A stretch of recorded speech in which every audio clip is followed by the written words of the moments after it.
Hello, welcome to another edition of Truth and Rhythm, brought to you by funkandstuff.net. This is the interview show that gets deep into the pocket with contemporary music's foremost masters of the groove. Available in video format at funkandstuff.net and on YouTube. Truth and Rhythm can now also be enjoyed on the go in its audio podcast edition from funkandstuff.net, iTunes, and other leading providers. I'm your host, Scott Dr. GX Goldfine, musicologist and author of Everything is on the One, the First Guide to Funk. Got to get your copy if you don't have one yet. Whether you're listening or watching, I thank you so much for your continued support and interest in keeping this music alive. And tuning in today, you're going to get rewarded because my guest is keyboardist Morris Hayes, a central member of Prince's Camp and New Power Generation Band for more than 20 years between 1989 and 2012. He has a distinction as serving the longest tenure in the NPG, and I believe the longest tenure of any Prince band member, I think beating out both Dr. Fink of the Revolution and sax player Eric Leeds. Besides contributing amazing keyboard parts in both studio and stage, Morris was associated with Prince during several pivotal periods and events in his personal and professional life. That time frame includes Prince's high-profile feud with Warner Brothers, where he changed his name to a symbol, a slave on his face, opening up Glam Slam nightclubs, his marriage, loss of child, and separation from NPG member Mayte Garcia, his change in faith and renouncement of profanity, and experimentations with music clubs and album releases and distribution. Musically, the period included albums such as Come, The Gold Experience, Emancipation, Rave into the Joy Fantastic, The Rainbow Children, 3121, Lotusflower and MPLSound, Planet Earth in 2010 under Prince's name, and then also Exodus and New Power Soul under the New Power Generation name. As a devout fan since hearing Soft and Wet in 1978 and having attended dozens of live performances, for my money, none of Prince's bands surpassed the funk power of the 1994 to 1996 lineup of the man on guitar, Sonny T on bass, Michael Bland on drums, Tommy Barbarella on keyboards, and none other than Mr. Hayes, Morris that is, on those keys, playing them to death. So with all that, Morris, turn to you. How are you? Fantastic, man. Thanks for having me on, man. Hey, so appreciate it. So I understand you're coming from your home neck of the woods, Arkansas today. Yeah, man. I'm back in my hometown. You know where it all started, and it's pretty cool. I don't get here very often, and I'm going to try to work on that. But it's good to be back home. You know. Yeah. Good to hear. So, you know, I'm all decked out for today. I got the NPG shirt, and I think you'll recognize someone right there. Yeah, I saw that. That's this T-shirt where they caught me sleeping on my keyboard, man, and then made a T-shirt out of it. That's really Got to put some Z's on there. Exactly. And then I had to show you this. Oh man, that's dope, son. Yeah, that was my wife, Jill. That she had that when we were in California about 10 years ago. Because our son was named after MPG. It's Nathan Parker Goldfine. Wow, that's crazy. That's dope, man. I like that. So I should wear it around my neck with this, right? I know. Get you a nice chain and drop that around your neck, dude. That's cool. Exactly. All right. Very cool. Well, so glad to have you aboard. And, you know, if you're good to go, I'd like to get into some questions. Absolutely, man. Cool. So, speaking of Arkansas, Morris, tell me about your upbringing a little bit and how and when did you get into music? Well, it's interesting, man. You know, around my house, my mom had a piano since we were like small kids and everything, and she was more of a singer, but she always wanted to learn how to play. But the piano was there, and then eventually, I started playing a little bit at church. That's where it kind of all started. Just playing at church, and so. As time went on, I played a little bit and it wasn't that good and everything, but church is like, it's not about how good you are, it's just you're willing to be able to participate. And so, everybody's like, oh, that's okay, baby, that's all right, and that was pretty terrible. But of course, as time went on, you hopefully anything you do enough, you start getting better at it. And I just started working with better musicians and people who, at my church there. And then when I got to college, other people who were, more formidable musicians, that started to kind of help me find my way. So did you ever have any formal lessons or training, or was all that stuff you picked up? It's funny. I took lessons for about, seemed like a couple months or something. And I remember I just wasn't super interested in it. And I remember just memorizing what the teacher would show me, like she'd show me the lesson. And they give you the lesson, and then you take that week, and then you come back the next, whatever, a week later and play it.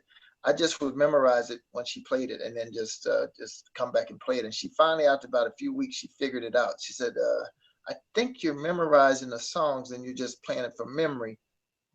She said, but that's amazing because I can't play from ear. I have to read the notes. And she said, the fact that you can listen to me play it and then come back here a week later and play the song is kind of crazy.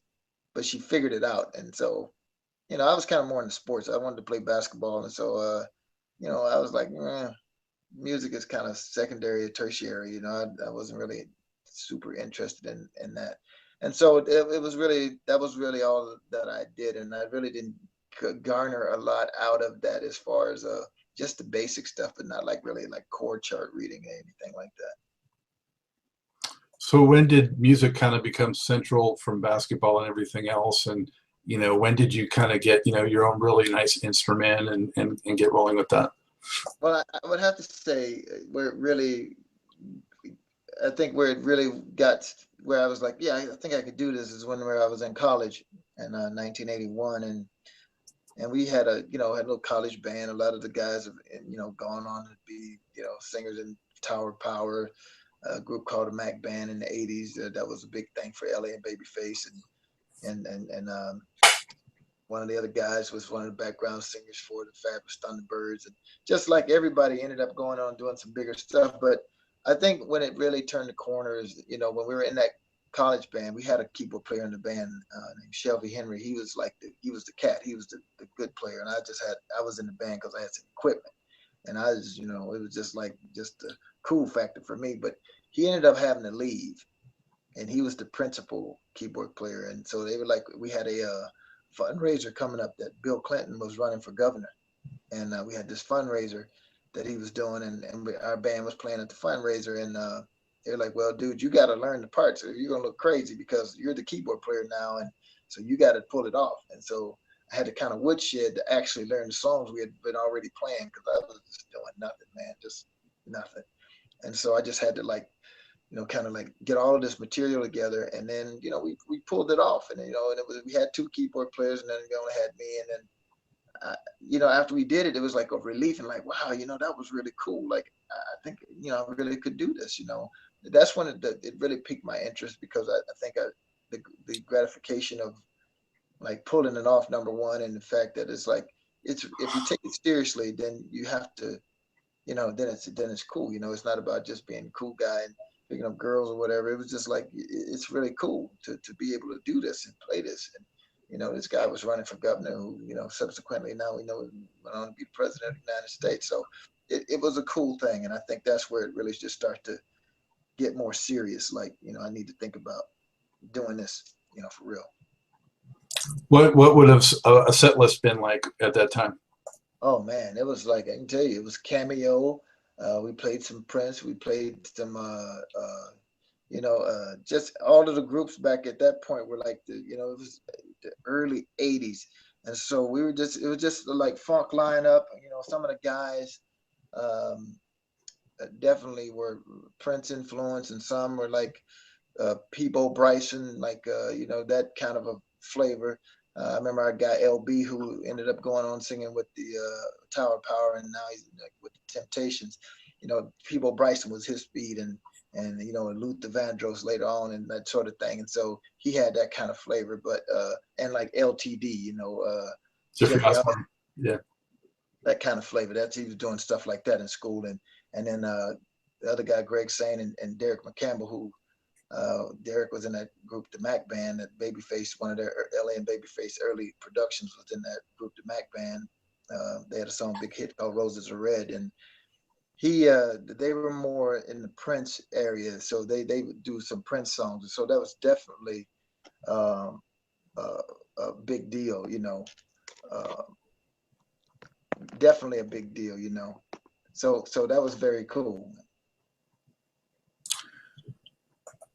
So,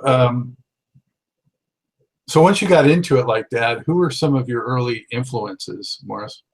Well, it's funny because I love Stevie and Earth, Wind and Fire, you know, but the thing is, man, I really loved, you know, Stevie a lot because he was great, and Ray Charles was always one of my favorites. And so that was a big deal for me. It was like Ray Charles was like, he was one of the first artists that moved me. You know, he had a lot of soul, and that was a big thing to me. And you know, I could feel his energy when he would sing, and that, you know, aside from being in church, that was the first artist that kind of made me feel the emotion of music. You know, and of course I liked Prince at that point. It was kind of new, and the time, you know, was a big thing, and we thought the cool factor to the time was cool, and I did like funk, so we like Cameo, we like Ohio Players, Parliament Funkadelic, and of course James Brown. So all of those, and Sly Stone, was all big influences back in that time. Yeah, well, I would say I was thinking it's hard to narrow it down, but my top five all time might be like Prince and Stevie and Herbie and P Funk and Ohio Yeah, Players. That five right there. yeah. Can't go wrong with those. You can't go wrong, brother. So from there, Morris, step me through some of your early career. You know, what'd you get into from there, and then get me to the point where you were, you know, in the neighborhood of the Minneapolis sound. Well, I mean, the thing is, once I got through the college years, man, well, at least the early college part of it with that band, I ended up transferring to Chicago. But while I was playing at church in like 1979, I went to this other church in Tennessee, and my aunt, who's my mom's sister, went to this church called Fellowship, and it was a kind of a big a big church, you know, and so it was like, for me, that was a big deal because I was able to meet this minister that was at the church, and I remember going up to him and said, "Hey, my aunt sings in your church, and I'm going to go to school up there, and I'm going to come and, you know, to your church." And he said, "Well, young man, you come on." You know, and a couple years later, I ended up going, and he remembered me. It was crazy because I went and sat on the seat. You know, they call you up to say, you know, we want to know who wants to join church, whatnot. I sat on the bench, and then he said, "Hey, this is the young man I met down in Tennessee," and he said he was going to come here. And he turned around to his musicians, which are some of the best in Chicago, and he said, "I want y'all to take him." And he's a good young man, and he's a, you know, good player, whatever. And he said, "I want y'all to take him, and take him. And he's going to be on the music staff, you know." And that really, I mean, they were the best in Chicago, and I think being under their tutelage from some of those guys, everybody in Chicago knew who those guys were. You know, Mickey and Michael, Mike, and everybody, and Ralph, you know, the Reverend Son, was just super cool, and just really kind of got me on the synthesis and Fender Rhodes kind of thing, because everybody was fighting over the piano and organ, and so that kind of took me down the synthesis road because nobody wanted to be in that lane, and I was trying to find a space, and that's what kind of got me on the synth space, and that turned the corner for me. So that was really big, and then from that point, being around, you know, some of those church gospel artists and gospel musicians, some of the biggest in the game came to our church, and so I just got a chance to play with like the Hawkins and the Winans and like all of the big artists of the gospel time, you know, and then work with those musicians, and I think that just elevated my game. And then later on, I'd say in the early to mid '80s, I ended up getting called by some of my guys from my frat brother from college down in Memphis, saying they had a deal with Motown pending, and you know, they wanted me to come and do some showcase stuff, and I had to make a decision to like move to Memphis and work with this band called Fingerprint, and that really opened the door to where I am now, because that was the band that the Revolution saw when they came to town and came up after the show. It was like, you know, we see a lot of guys play the music, and you know, you guys play like we do. You sound like the record, and so that's what formed that relationship right there. So that was really incredible, man. How that all happened, and that turned the corner because getting with those guys, they were very much interested in not being the best local band. They wanted to beat up on Prince. They wanted to beat up on Michael Jackson. So their whole thing was like, we want to be at the top of the game. And so just being with them meant I had to listen to the music and really start learning parts and like try to make the sounds like it was on the records with the synthesizers that we had. So you had to kind of really get into programming and tweaking to get the sound right, so that it was almost a perfect replication of the record. And that was a big deal for them.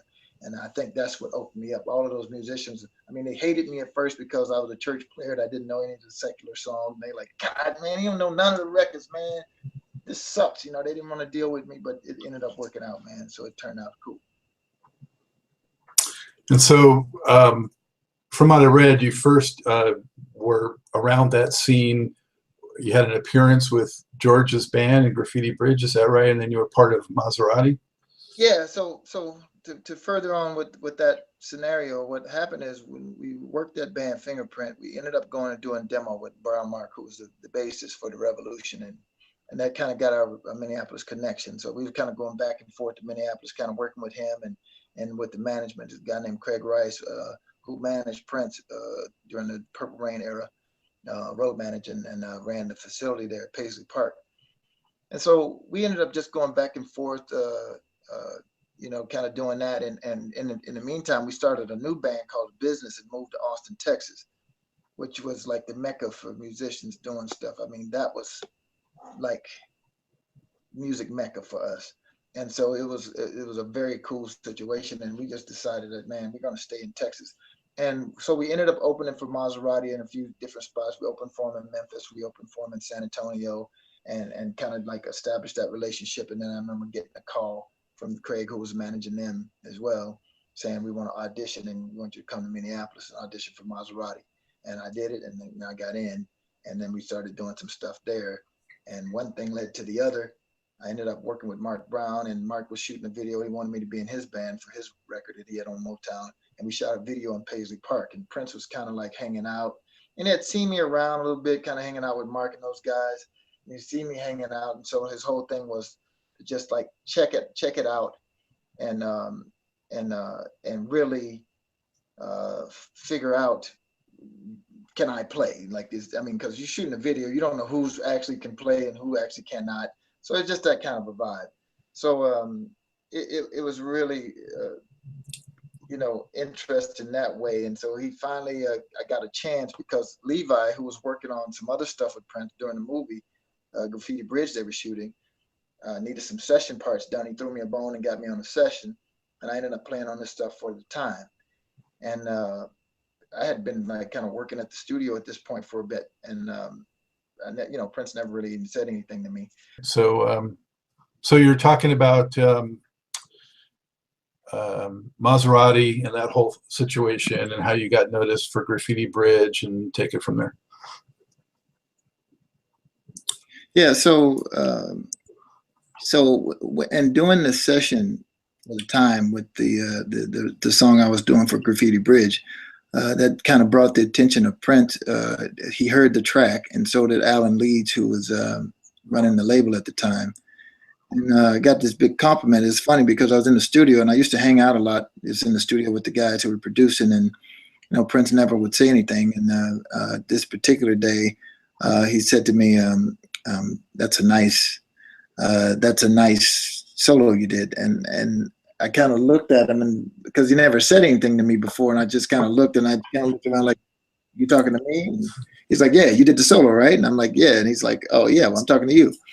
And I was like, "Wow, okay." And so that was like, I was like, that was weird because, you know, I've been in here for days and months or whatever, he didn't say anything, and then all of a sudden, and that just kind of like turned the corner, I think, with him, because he's like, okay, he's a real player, he can play, and you know, it's all good, you know, he's the cat. So it was really cool to kind of make that transition from being the guy with the walkie-talkie driving the van around to now, you know, I get looked at like a musician.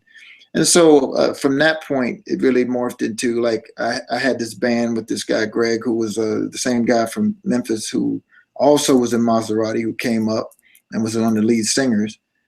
And we formed a group called G Sharp and the Edge. And we were playing at Prince's Club, the Glam Slam. We were like the house band. which is when he decided to take that band and make us Carmen Electra's band to go on tour with them for Diamonds and Pearls as the opening act. And that really is what sealed the deal as far as my different connections to get to the Prince camp.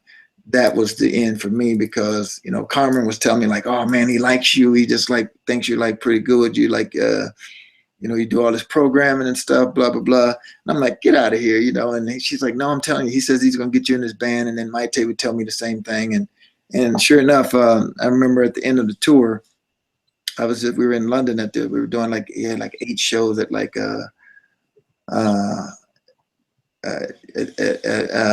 man, at the spot we were doing, I think it was Hammersmith. I'm not sure for sure, but I think it was Hammersmith. We had like 8 shows. And I remember just kind of telling him at the end of it, like, hey man, it was a real pleasure being out here with you on the road and this, that. And he was like, you know, real cryptic, your work is not done here kind of thing. And I'm like, what does that mean? You know, kind of thing. And sure enough, you know, I run into him when I get back stateside at his club. And I run into him and he's like, what's up, grandson? You need a job? Want some work? I said, yeah, I'll be over there to mow that yard for you first thing Monday. And he just had a big yuck. And he was like, nah, man, I want you to be in the band. And I was like, oh, let me check my Palm Pilot. Yeah, I can do it. You know. So it was cool, man. It was like, but it was kind of scary at the same time. I remember walking in my car. The first half of the way, I was like all elated, and then the second half, I was like scared to death. Like, oh my God, now they're gonna know I suck, and now I'm gonna be the laughing stock of Minneapolis when I don't make it, and this kind of thing. So it was really like a double-edged kind of scenario, man. After kind of getting in, and that was 1992. And at what point did the Mr. Hayes come in, where he started calling you that on stage? How did that happen? Well, you know, it's funny, man. You know, me growing up in the church and a lot of stuff, man, a lot of the jokes that I would make was all a lot of church stuff. And it would be so funny, man, because I, you know, do this whole deacon thing and all of this, like, yeah, you know, just skits from the church. And so it was really a thing where we like call people in church like Sister this and Brother Hayes and Brother, and he just thought Mr. Hayes, you know, was kind of that official kind of thing that people call you. We want to call Deacon Hayes and Mr. Johnson or whatever it is. And so that just kind of stuck. And, you know, it was really funny, but because I was hoping, because I knew that Prince like changes people's names, like Carmen Electra's name, her name is actually Tara. And so I'm like, man, I hope this dude ain't gonna try to call me like Fuzzy Grape or something like this, and then be this name that's not my name. But it just like, you know, so it was kind of cool that my name was my name, you know. So just Mr. Hayes, you know, and so that just worked out, man. And yeah, I liked it. So I didn't have to become something else. But I mean, not that, you know, those names are funky. Tommy Barbarella is a funky name. I ain't mad at him, you know. That's a funky name. But I definitely like Mr. Hayes. You know, that's just me, you know. So you were kind of freaked out a little bit. At what point did you kind of settle in and feel like, okay, this is going to be okay? Never. No, man, I think the key to one of the keys to my longevity. I really, honestly, I just said this like earlier today, and it's funny because I really don't know how or why I stayed so long.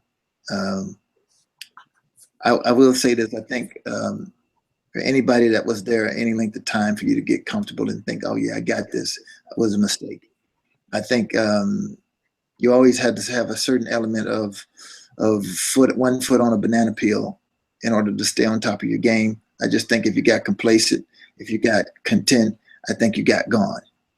And so I always wanted to just kind of maintain that certain level of respect and certain level of, you know, this is intense, because you got to stay on your A game, because if not, then it's going to be somebody else in your place that's hungry and that want to go out and always do their best. And I think just to get comfortable in a situation like that I think I would watch those people go home, you know. And so I just always wanted to make sure I respected the position, you know. So you relocated to that area? Is that or you stayed where you were? What did you do? Yeah, I mean, once I moved to Minneapolis in like 1988, man, I was there up until like 2007. I ended up buying a house in LA and kind of being in both places. Prince built a house for me in Minneapolis across the street from his house. And so I just kind of lived in both places. I kind of went to LA when I wasn't working. And then, you know, I'd be in Minneapolis when we were, you know, so I had a place there and I could work out of there while I'm there. So I'm going to have to stay at the hotel and this sort of thing. Like a lot of the band members our bass player was from Denmark. So it would be a whole lot of hotel days, and it was cool for me because I didn't have to stay in a hotel. I could stay at my house. And so it was cool, you know. But yeah, I remained in Minneapolis up until about 2010 or 11, you know. And then left full time to be in LA after that, you know. But yeah, it was cool. I like being in Minnesota because, you know, it's a lot of cold months and you just stay in and work. You know, that's what you do. You woodshed. So Morris, you know, as a fan from the very beginning and going through all those different stages and all, never wavering on following because, you know, I knew that the music would always be there and the music always delivered. So in the early 90s, around the time you came in, it was a really interesting period to me because, you know, you had the record label conflict with Warner's, and you had Prince doing all these different things that like puzzled a lot of people. To me, it was just Prince being Prince. And what I really liked about it is that, you know, he kind of went underground in a way at that time. And I think he experimented more and he got more in touch with his funkier side again. And those shows back then to me were just killer. I mean, I was actually a little disheartened when around the new tour and through that period when he was doing more dancing with the guys and less playing on his instruments. But when you came along, he really got back to playing the guitar. He did a lot of bass. He was just really into being a band and playing, and I just love that. So just tell me, what was the scene like at that time? Well, you know what really made that, just to me, what made it, you know, especially having been there as long as I have now with the different versions. I've been in probably every, at one point or another, every version of the NPG that he's had up until the, you know, 2012. And I think what that era was is that band was so tight because we worked like clockwork every day, whether Prince was there or not, whether we were on tour.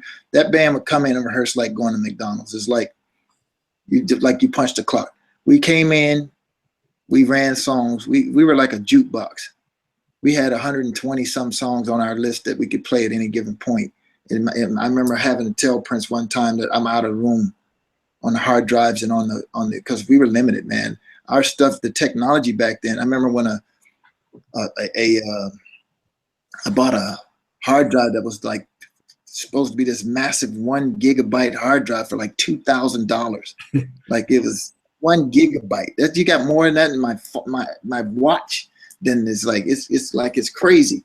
And so I just remember the band just really just like being able to get all of this music, and he just wanted to just like learn everything, and just like he was so creative and like, oh man, I got cats that can play. So Michael Bland and Sonny to me were less like a force to be reckoned with. They were just like computers, you know, both of them with perfect pitch and could memorize anything in seconds.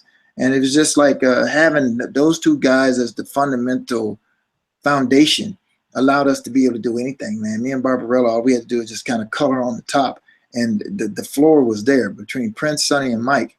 The floor, the funk floor is what I call it, was there. And it was just like all we had to do was embellish on that, man. And then just the band was so tight because we played all the time. You know, I remember how we recorded the record Exodus came from a situation where, you know, I went in the sound stage and Michael Tony was just like hitting chops and licks, trying to trick each other. Yeah, man, that's it. Trying to trick each other, like in the like missing. So they do, and then just trying to shake each other, and they really couldn't do it. They're looking at each other and I'm just sitting there going like, this is like crazy. And Prince walks in. I'm just kind of watching the situation. You know, I'm standing on the floor. They're on stage. Prince walks in and he goes like, what's happening? And I'm like, dude, I said, Mike and Sonny are trying to trick each other like in the missing notes, man. I said, man, these dudes could cut a record like this, man. I said, this is crazy. He turns around. There was a phone on the wall right by the door when you walk in the sound stage. He says, well, then let's make a record. So he turns around and he calls, I think, Ray Hanfeld, who was one of our engineers. And he gets on the phone and goes, Ray, put some tape up in Studio A, call Magoo and all of them, have them move the gear into Studio A, and we're going to record a record. Just like that. And then bodies start moving. People start moving and they come in and they get the gear and you break all of this stuff down, which is a task in itself. And he just make a call and then people start running and just start doing stuff. And so they just moved everything in Studio A. And then we proceed to make, like, in one day, he just called 8 songs. Like, we did 8 songs and he just called changes. We made it up on the spot, most of that record. Wow. Billy Jack Bitch, and like everything. It was all just calling changes and calling solos and then just picking a key, give Michael a beat, give Sonny a bass line or him play the line, and we just do it, or him, and then him just call changes and call solos. All right. And so the outtakes of that alone is worth his weight in gold, because it's him just directing on the spot. And then probably post-production another couple of months to like do vocals and lyrics over top of everything, and then added a couple other songs like Cherry Cherry that was on there that we didn't cut. It's like him in the studio with Kirk, and so it was crazy, man, because it was all spontaneous, and it just came out of just Mike and Sonny just grooving and just doing stuff. And then I'm like, yeah, dude, we should cut a record. He said, yeah, we should cut a record, and then turn around to the phone and then call somebody, and then wham, just like that, it's done. It was crazy. That's the kind of creative level he was on, and that he could do. And he could do that at any given point. I mean, we did other stuff like that where he just went in the studio just on a whim and just make some of the craziest stuff ever. So I think that band was super rehearsed and super tight, and we just knew each other. And I think that's what made that one of the great bands, is just the level of camaraderie between the musicians and the tightness, because we were always together, we were always playing. And so when we went to do something, man, it's like you could see inside of Michael's head, you could see inside of Tommy's head, and just kind of know where we were going with it, And Prince was such a good band leader, we just followed the leader, Yeah, the camaraderie, I mean, that's too what came through. I mean, you guys are just, like you're saying, kind of ESP or something, and the way you were connected. And it was just the whole vibe too, was like it had an edge. I thought he got an edge back that he had lost a little bit. And just the look too, with that gold cymbal guitar, and Mayte up there doing her thing. And then it was cool because it really, for us, man, it was like almost like a return to P-Funk, man. But what I liked about that era, we had no fear. Like, we would wear anything, man. We put on the loudest colors we could find, the shiniest fabric, whatever. Well, I had clothes that was like velvet. I had a green velvet suit, a red velvet suit with a red velvet hat. We were just like, I remember Prince basically, the concept was like Superman Clark Kent kind of concept. It was like, he was like, think about it, man. I mean, he used to like for us to look like rock stars, because sometimes, man, we'd just be like, come with some jeans or something on. He hated that, man. Hates jeans and t-shirt kind of thing. So he's like, y'all are rock stars, man. You should look like it. And he said, like, think about it. You don't see Clark Kent going to save the damsel in distress or kill the monster in his Clark Kent clothes. He put on his Superman suit. It's his his uniform. He said, so when we put on these clothes, man, like, you see George Clinton band, one of them had a wedding dress on, one of them had a diaper on. Gary Scheider had a diaper. I mean, it's like, that's crazy. You don't forget that image. You go to a show and you see a dude in a diaper, that's like, damn, boom. It's like, that's crazy. And so you had all of these characters that were bigger than life, and he wanted us bigger than life, because he said, we have to match the sound. We got a sound that's bigger than life. We're going to look like that. It's entertainment. It's like we want to just give people this total experience in terms of look, in terms of sound, and in terms of content. That was a big thing for him. It's like, we got to like close the deal on all cylinders. Everything's got to be hit. And so I think that was a big thing. And at that era, man, there was no limitations. Like, man, we had Versace making us stuff. We had stuff coming from everywhere, and it was like loud and proud. We was like crazy with it, and I really dug that, man. For me, it was just like, it was very. I felt like I was in the rock and roll business. You know, that was one of the cool things about doing this. Like, we had all of this crazy stuff, and we could do that, and you didn't feel crazy about looking like that. You didn't feel crazy about dressing like that, because it's like, we're rock stars, man. We wanted, it's excitement. It's all about the show business. It's funny too, because, or ironic, because, you know, the general public, and even like, you know, kind of the casual, called casual, like Purple Rain kind of fans, they were like, you know, where is Prince? You know, we're not hearing Prince much. Is he doing anything? I'm like, man, you have no idea. He is doing some serious stuff. You know, you're just not getting exposed to it right now, but he is not stopping. He's got pedal to the metal. But it was, you know, kind of, like I said, a little underground. And where did he come up with that Tora Tora name and character? Was that just something in spur of the moment?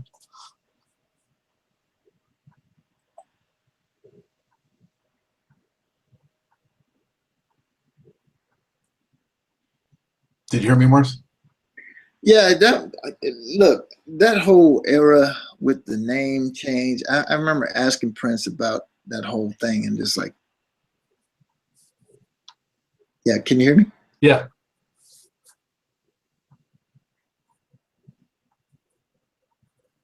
Okay, so that whole era with the no name Tora Tora kind of era, I remember kind of like what I heard about the whole name change on television. You know, I'm going in every day, and we're working, and Prince is down in San. I don't know if he was San Juan. I think he was in you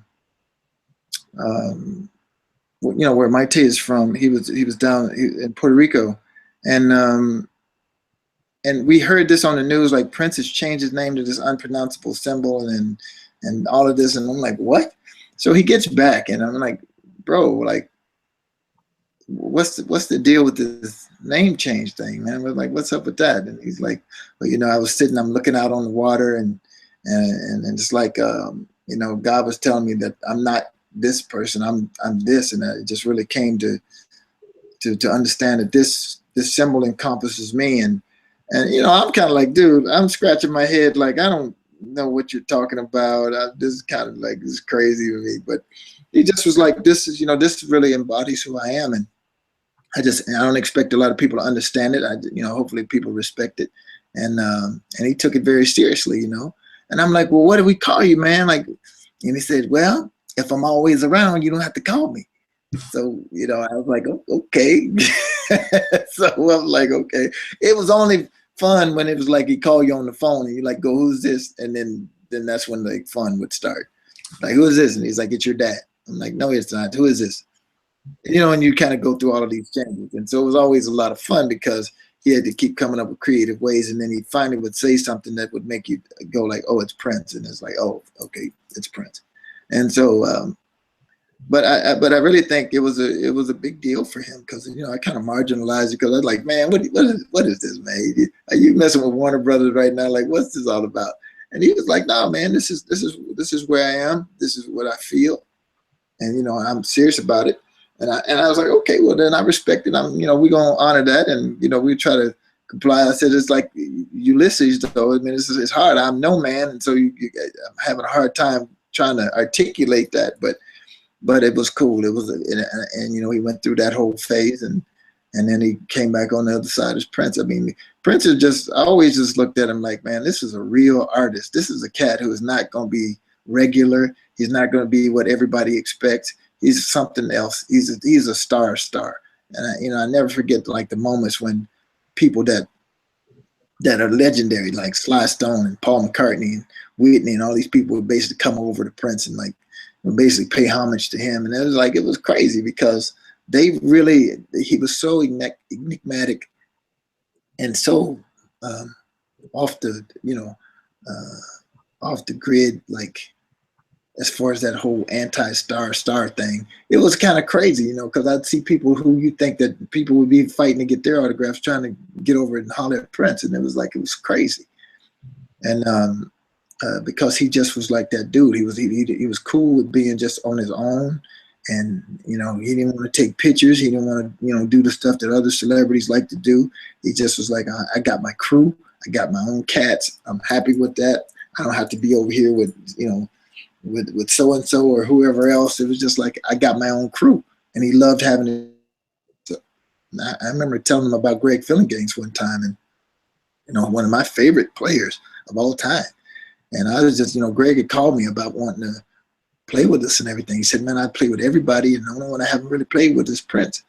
And I was like, yes, play with us, play with us. And I remember telling Prince, and he was like, well, I got you. And I'm like, yeah, I know, but I'm not Greg Fillinganes. Greg Fillinganes wants to play with us, you know, from Michael Jackson, from Stevie, and from Steely Dan, from everybody. And he's like, yeah, no, I'm you know, I got you. And I'm like, yeah, but it's Greg Fillinganes. You know, and he was like, I got my own crew. I like my own cats. And I was like, man, you just shot that down like that. It's like, he's like, oh, I got you. I got my own crew. And I'm like, man, that's crazy. But you know what? Like I said, man, that's what made it cool. You know, Prince understood you know, he understood my limitations. He understood everybody's limitations. So he had you focus on what you were good at. You know, because Prince always looked at it like a team. He's like, you know, look at, you know, he was a real big fan of Michael Jordan and, you know, the Chicago Bulls, that, you know, when they were really doing it. Michael was one of his favorite players at the time. It was his favorite player at the time. And I remember him kind of telling me about how the NPG was in terms of like, you know, like look at the Chicago Bulls. You can have Michael Jordan on one day shoot a 60-point game, or, you know, a 80-point game or something like that, and they still lose the game because they weren't playing like a team. He said, Morris, you have to be like Dennis. You get the rebound, I shoot the three. You know, it's like all of those things. He looked at it like a team situation, and it's like, no, we're gonna you do this, I'll do this, and then we all just, you know, got our part to play in this situation. And so that was a big deal for him, is to play like a team, because he said even in the NBA, you can't win a championship with just one dude just at the top of his game. Everybody has to step up and hold their own. And I think that's what he always looked at. You may not be the best soloist, more. Let Tommy take it. And you may not be this. Let that, you know, you just do the thing that you do. We're going to all lock it in, and then we're going to have a thing. And that's what really made, I think, what really made that vibe like dope, because, you know, we had a cat that could cover this. I knew electronics. I knew how to make sounds and stuff, move around and crazy stuff. So he just worked on everybody's strength and then played off of everybody's strength and not their weaknesses, and then just strengthen those things up even, just to try to get you to improve where you were lacking. But he just always would use your strength, and I think that was one of the big things about what made him a great band leader. I was going to ask you, Morris, about the keyboard, since you had two guys, you know, you and Barbarella, how you decided how to kind of divvy up those responsibilities. And I know you were heavy on the organ. I don't know if that was, you know, your choice, or Prince directed you that way, or how was that figured out?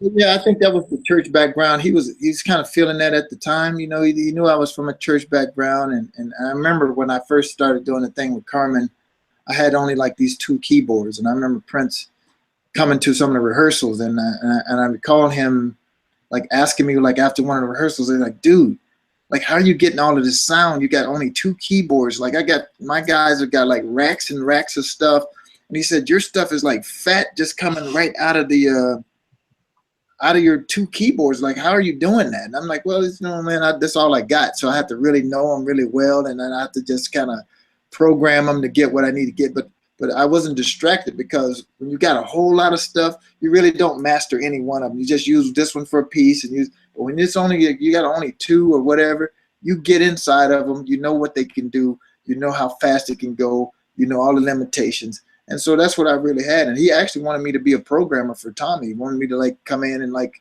help them with sounds and stuff like that. And I just decided I didn't really want to be a programmer. I wanted to be a player, and I just kind of turned that down. But that was one of the things. And I think that whole church side, he just said, okay, you've played organ at church, we're going to add an organ into the setup. He never really had, I think maybe in Bonnie's time, Bonnie Borgie, maybe he had an organ type of scenario.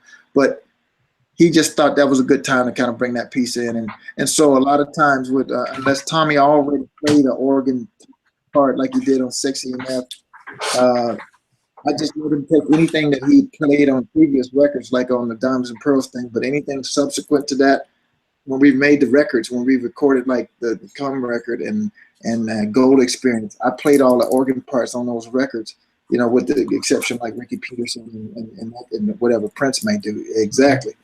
So so then the parts would break down easily on anything subsequent that we would do, because whatever we played on the record, we would play live. We just, you know, just kind of play the part that we did when we created the music, and then we just kind of keep it going from there.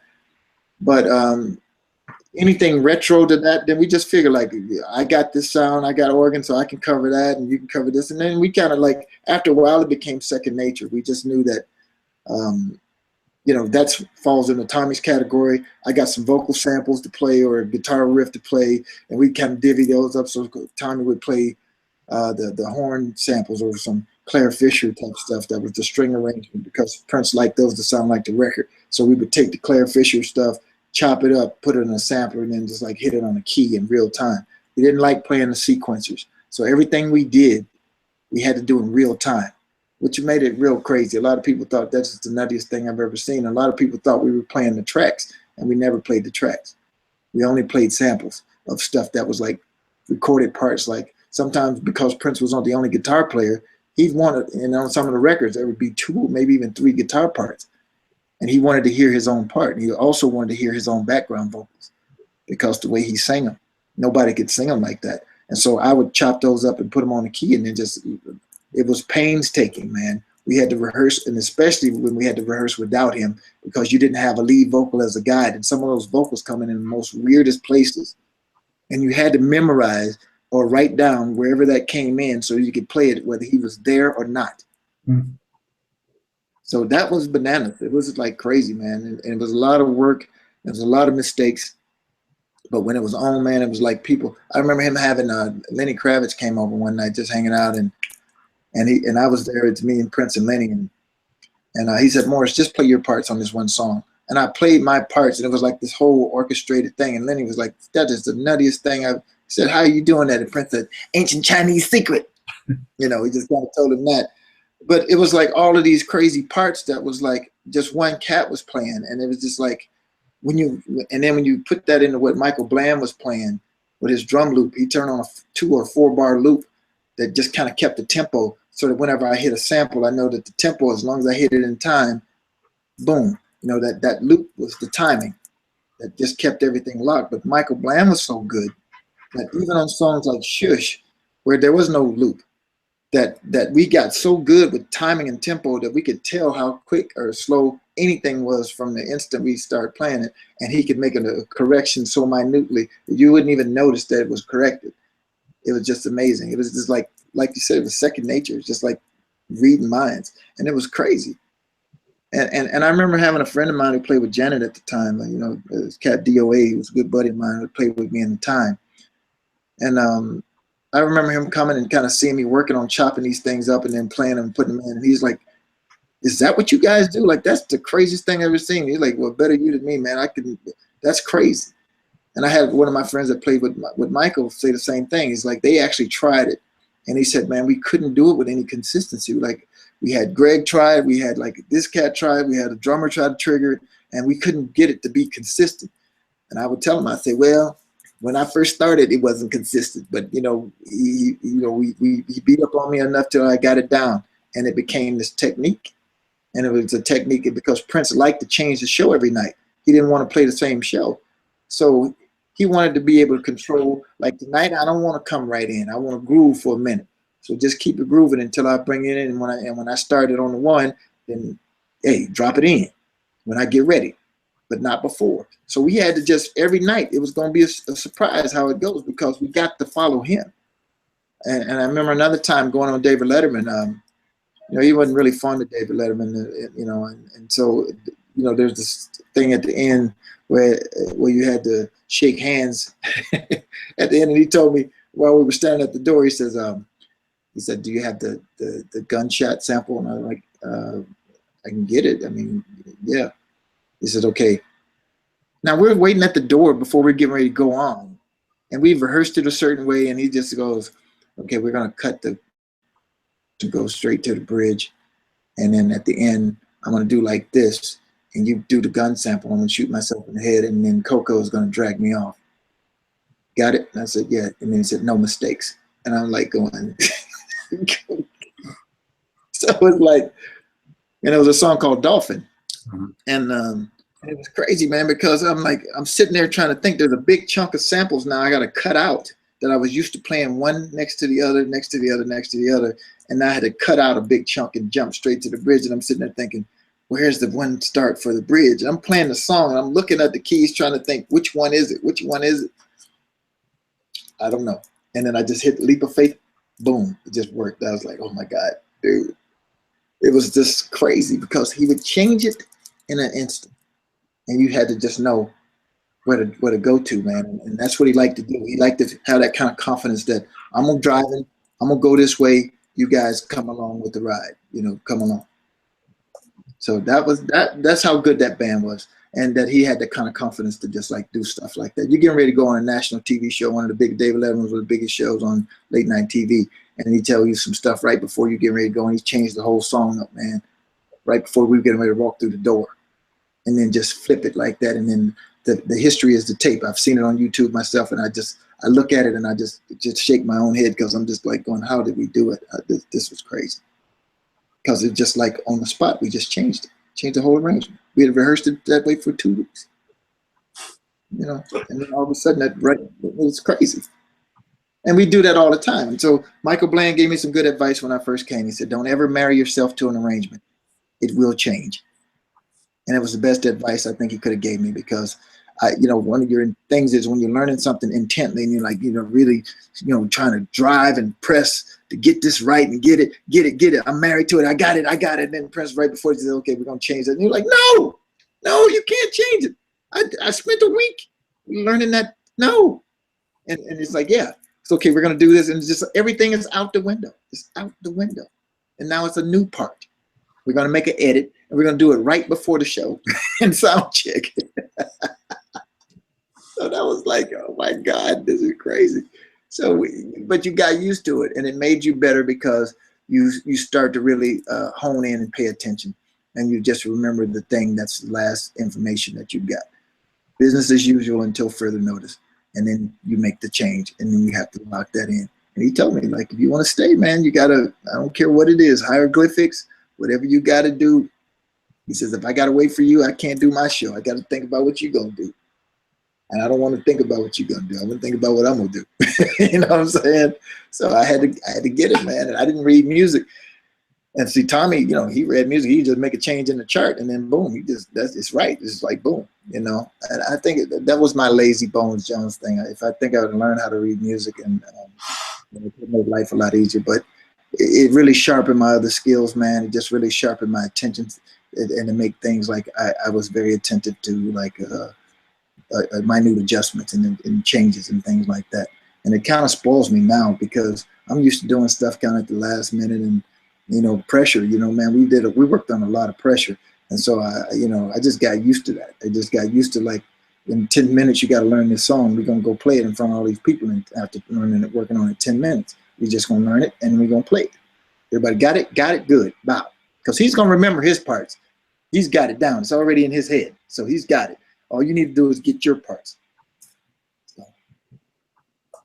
Wow. Well, I think that's a lot of the reason why you stayed around so long, being able to do that. That's amazing, Morris.